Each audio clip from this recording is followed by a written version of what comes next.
Le paradoxe de notre époque est que nous avons plus de connaissances, mais moins de patience et de tolérance. Des autoroutes plus larges, mais des points de vue plus étroits. On dépense plus, mais on a moins. On achète plus, mais apprécie moins. Nous avons de plus grandes maisons, mais des plus petites familles. Plus de commodités, mais moins de temps. On a plus de diplômes, mais moins de sens. Plus d'éducation, mais moins de jugement. Plus d'experts, mais plus de problèmes. Plus de médicaments, mais moins de bien-être. On boit bien trop, on fume bien trop, on dépense sans réfléchir, puis on rit pas assez. On conduit trop vite, on se fâche trop, on se couche trop tard, puis on se lève trop fatigué.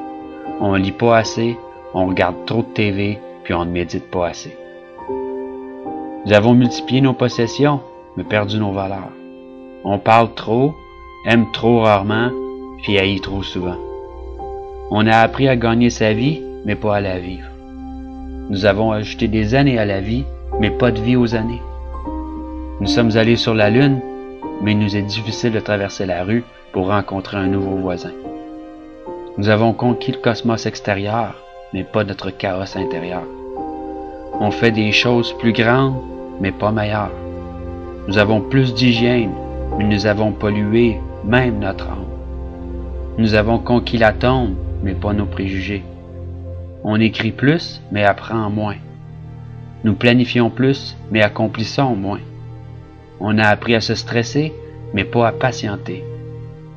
Nous construisons des ordinateurs pour retenir plus d'informations, produire plus de copies que jamais auparavant, mais nous communiquons de moins en moins.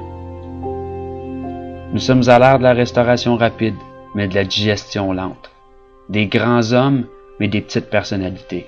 Des profits records, mais des relations superficielles. Nous sommes à l'ère de 2 revenus, mais avec plus de divorces.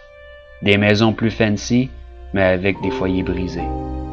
Nous sommes à l'ère des courts voyages, des couches jetables, des basses mœurs, des nuits sans lendemain, de l'obésité et des pilules qui font n'importe quoi, de donner du pep à endormir, à tuer.